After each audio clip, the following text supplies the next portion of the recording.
성도 여러분, 한국이 낳은 세계적인 역사학자 백낙준 박사님을 아실 겁니다.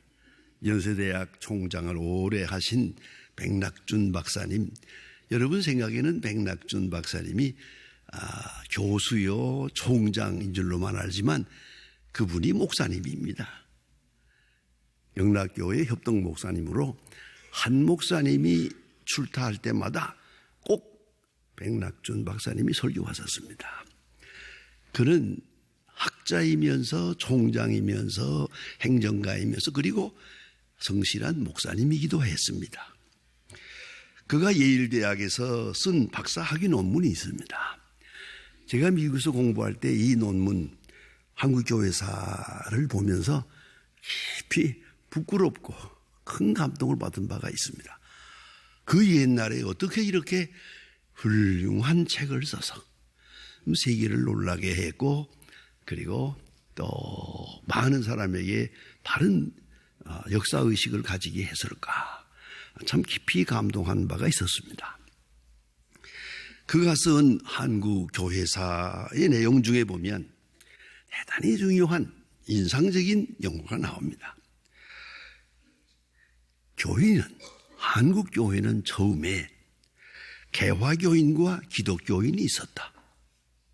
그 한마디가 얼마나 소중한지요. 이 개화교인이라는 게 뭐냐 하면 기독교의 진리에는 상관이 없고 그리고 교회가 가지는 사회적, 문화적, 정치적 이득에만 관심을 가진 그런 사람들입니다. 오늘도 그렇습니다. 다 교회에 나오는 것 같아도 또 기독교인이라고 표방하지만은 사실은 기독교 진리, 영생의 진리, 영혼 구원의 진리 여기에 관심이 없어요. 그리고는 교회를 정치적으로 생각하고 경제적으로 생각하고 여러 가지 잘못된 개념으로 그렇게 교회를 이해하고 심지어는 교회 생활을 부지런히 하는 그런 사람도 있어요. 이건 다 한마디로 말하면 교회를 이용하려는 것이에요. 여러분 아시지만 국회의원 선거라든가 이런 거 할 때쯤 되면 아주 바쁩니다. 국회의원들이. 이거 다 자기들은 표로 보는 거예요. 표로. 여기 한번 와서 악수하는 게 이게 굉장한 거라고. 그리고 목사를 괴롭힙니다. 아니 교회에 와서 자기 출마했다고 여기 서서 한번 인사하게 해달라는 겁니다. 그걸 내가 해주겠어요? 그렇게 나를 괴롭힙니다. 자관 어쨌든 교회를 여러 모양으로 이렇게 다른 목적으로 이용하려고 합니다. 사실 알고 보면 우리 기독교가 처음 들어올 때 우리는 개화의 물결 속에 있었거든요. 우리는 정말로 서구 문화를 받아들여야만 살 수 있었어요. 아시는 대로 일본은 먼저 메이지 이식을 통해서 서양 문화를 받아들입니다. 그래서 그들이 총을 가지고 싸울 때 우리는 활을 가지고 싸웠습니다. 그때부터 벌써 한 걸음 넘어진 겁니다. 그러니까 이 서양 문화를 받아들이는데 좀 서둘러야겠는데 지름길이 기독교를 받아들이는 겁니다. 그래서 한국은 선교가 쉽게 시작이 됩니다. 서양 문화를 받아들이기 위해서. 그러니까 기독교가 중요한 게 아니고 개화교인적인 입장에서 좀 부수적인 서양 문화 또 그리고 정치적인 거, 경제적인 거, 기술적인 거 뭐 이런 것들을 받아들이려고 한 것이에요. 그러니까 신앙 자체에는 관심이 없고 기독교 진리를 담아오는 그릇, 그 그릇이라고 하는 서양 문화에 대해서 관심이 많았어요. 그래서 심지어는 극단적으로 말하면 독립운동을 하는 분들은 기독교인을, 교회를 독립운동 기구로 사용한 것이에요. 예수를 믿으려고 한 게 아니에요. 독립운동에 사용하기 위해 이 사람들 모이니까 아주 좋잖아요. 그래서 독립운동의 기구로 사용한 그런 많은 잘못된 흔적을 우리가 알아볼 수 있습니다. 자, 이런 가운데서 다시 말하면 개화교인과 기독교인이 섞여 있었어요. 뭐 얼마의 비율이라고는 할 수 없지만 이렇게 교회가 부흥되고 있을 때 하나님께서는 이걸 기뻐하지 않았습니다. 그래서 큰 심판을 내렸습니다. 그게 바로 유명한 105인 사건입니다. 105인이 순교하게 됩니다. 큰 핍박이 옵니다. 큰 핍박이 오게 될 때 개화교인은 다 물러가고 기독교인만 남았다. 이게 백낙준 박사의 통찰력입니다. 참 놀라운 것입니다. 애당초 초대교회로 돌아가서 성경에 나타난 초대교회로 돌아가서 연구를 해봐도 똑같은 결론이 나옵니다. 애당초 기독교 예수 믿는 사람들이 예수 믿어서 부수적으로 얻는 게 많았어요. 그래서 교회와 함께 예수님과 함께 병고침 받고 기복 복을 받고 또 정치적으로도 예수를 이용하려고 하는 사람들이 많이 있었어요. 그래서 예수님은 많은 오해를 받으면서 십자가를 지게 되지 않습니까? 그래서 이 십자가를 지면서 잘못되었던 신앙은 다 사라졌어요. 기복사상, 아니 예수 믿으면 잘 사는 줄 알았더니 예수 믿으면 순교하더라. 없어졌어요. 예수 믿으면 병 낫고 굉장한 줄 알았더니 병 낫긴 고사하고 순교하던데 얘기가 달라지잖아요. 여기서 교회의 신앙, 교리가 purify, 순수해지는 겁니다. 잘못된 신앙은 다 걷어붙이우고 순수한 복음적 신앙으로 교회가 틀을 닫고 순교사와 함께 교회는 오늘 있도록 세계적인 그런 교회로 부흥 발전하게 되었던 것입니다. 교회에 큰 오해가 많습니다. 그 첫째가 구제기관으로 생각하는 겁니다. 제가 목회할 때 참 어려움이 많았습니다. 서울서도 그랬지만 인천에서 옛날에 60년대 목회할 때 보면 가난한 사람이 많고 거지도 많고 그랬죠. 그런데 어떤 사람들은 와가지고 좀 도와주세요. 그러니 이걸 참 여러분 잘 모르시지만 이 목회자들은 이거 참 보통 괴로운 게 아닙니다. 아니 얼마를 준다고 해결이 되나요? 해결이 안 돼요. 게다가 제일 나쁜 건 술이 잔뜩 취해가지고 술 냄새가 막 나는데 와가지고 또 한마디 연설을 합니다. 나 같은 사람을 안 도와주는 게 교회냐고. 그 말 되네요. 어떻게 하면 좋겠어요, 여러분? 이 목사의 고민입니다. 이게 교회가 가진 고민입니다. 아무리 구제는 끝도 없습니다. 이거는 구제한다고 뭐 그 사람들이 교회 나오는 것도 아니고요, 예수 믿는 것도 아닙니다. 그러면서 교회마다 찾아와서 아이고 참 힘듭니다. 우리 소망교회에서도 그 찾아온 사람들 줄 수 세워놓고 돈 얼마씩 주는데요. 이거 돈 주면서 보면요 술 냄새가 나요. 그냥 잔뜩 취해가지고 와서 돈 달라는 거예요. 이걸 굳이 해야겠습니까? 말아야겠습니까? 결론은 이렇습니다. 교회는 구제기관이 아닙니다. 또 하나의 어려움이 안양교도소도 많은 교도소에서 출소한 사람들이 교회에 찾아와요. 와서 한 번씩 행패를 합니다.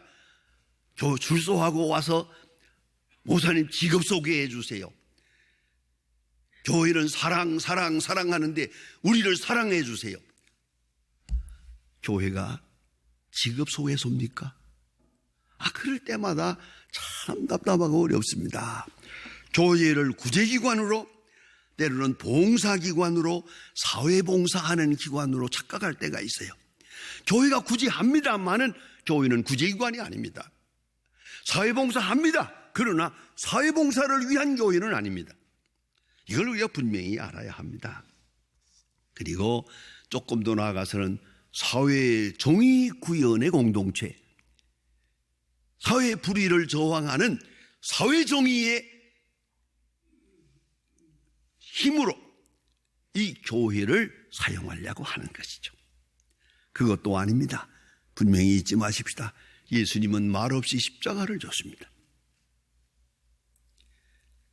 우리가 혁명하고 데모하고 그런 거 위한 교회가 아니라는 거예요.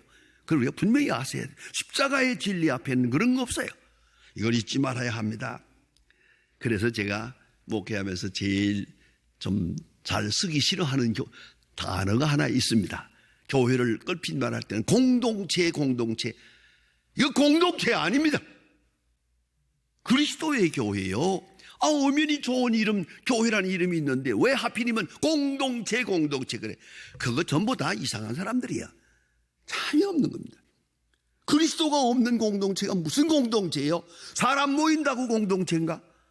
사회봉사하고 구제사 활동한다고 해서 그게 교회가 되는 건 아니옵시다. 교회의 본체는 거기에 있는 게 아닙니다. 오늘 성경 말씀은 제가 참 귀하게 여기는 말씀입니다. 제가 미국에 가서 60년대 초에 이 교회 저 교회 다니면서 영어도 서툴지만 노예에서 방문 목사라는 그런 지명을 받아가지고 다 다니면서 여러 교회 설교하러 다녔습니다. 그래서 어떤 분들은 아니 그거 어떻게 설교를 했냐고 그럽니다. 그거 어렵지 않아. 하나만 가지고 되니까 설교 준비 또 할 건 없잖아요. 하나 가지고 이 교회 저 교회 다니니까 여러 번 다니다 보니까 곧잘 한다고요. 그렇잖아요. 그때 제가 제일 많이 한 설교 본문이 이겁니다. 미국 사람들이 볼 때는 한국은 구제기관입니다. 구제를 많이 했거든요. 우리가 미국 사람들로부터 구제를 많이 받았으니까 그런 선입관이 있기 때문에 제가 오늘 이 본문을 미국 교회에 다니면서 설교를 많이 했습니다. 오늘 본문을 자세히 보면 은과 금은 내게 없다 라는 말이 나옵니다.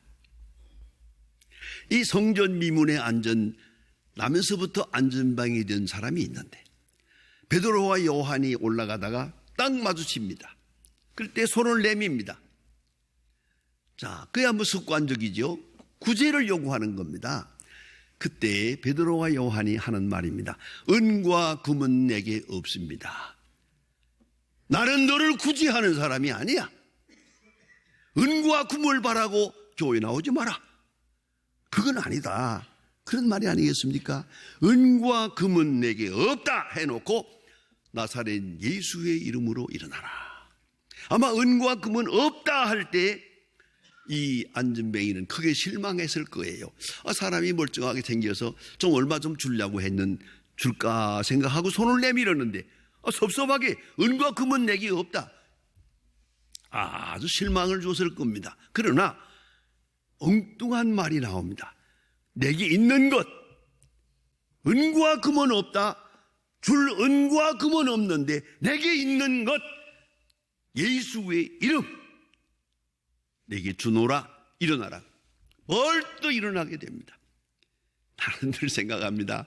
이때 안전뱅이가 놀랐을까 베드로가 놀랐을까. 정말 베드로가 놀랐을 거예요. 이 많은 사람들 앞에서 성전 미문이 제일 사람이 많이 모이는 곳입니다.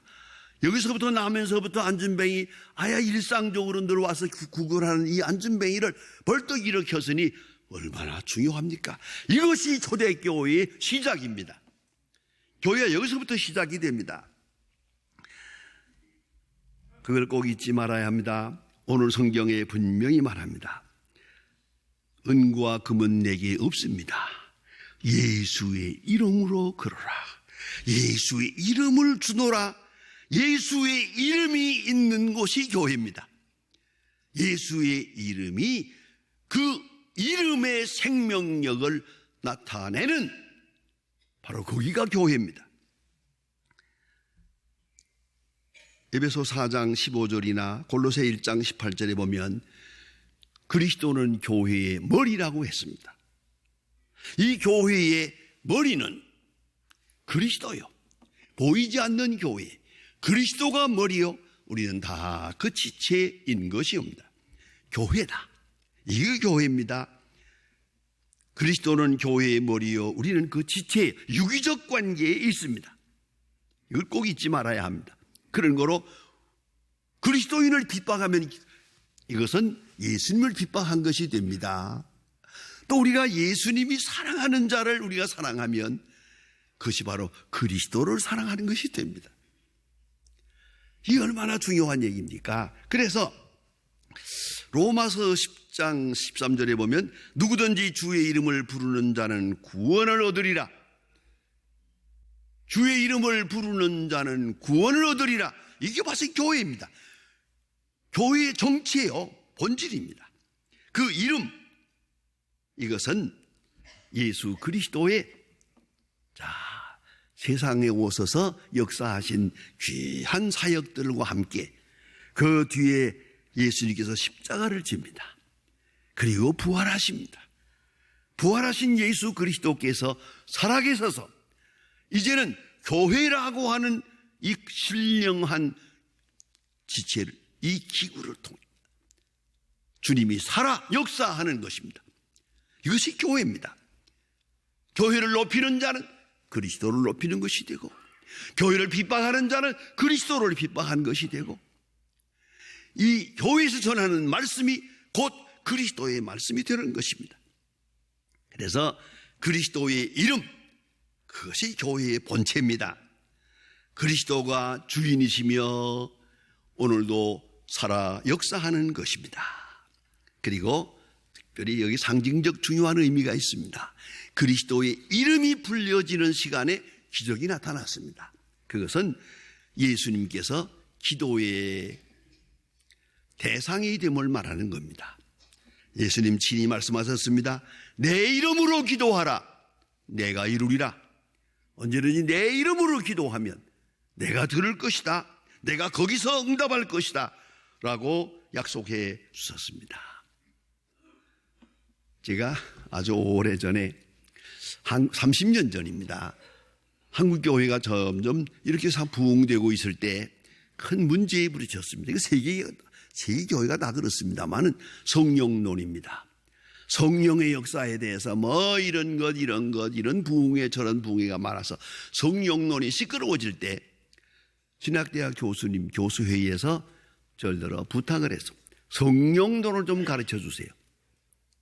제 전공이 조직신학이기 때문에 그거 좀 하나 새로운 과목을 하나 만들어 달라고, 성령론. 그래서 나름대로 연구하다가 깜짝 놀랐습니다. 그게 뭐냐면 성령론이란 참고서가 없습니다. 도대체 성령론이란 책이 없습니다. 도마스 하지의 유명한 조직신학 책의 교회론이 3권입니다. 큰 책이 3권인데 성령론은 3페이지밖에 없습니다. 그러니까 성령론은 교회론에 포함되어 있었다는 걸 잊지 말아야 합니다. 성령론이라는 학문이 없었습니다. 30년 전에. 지금 와서는 성령론이 많이 이제 발전되고 연구되고 있습니다만은 여기서 깊이 생각해야 합니다. 사도신경을 우리가 오지 않습니까?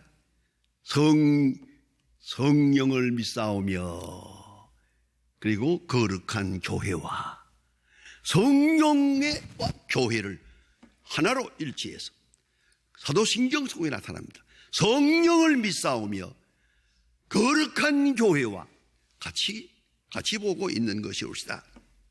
그러니까 성령과 교회와 성령은 하나의 개념으로 이해하는 것이 교회론입니다.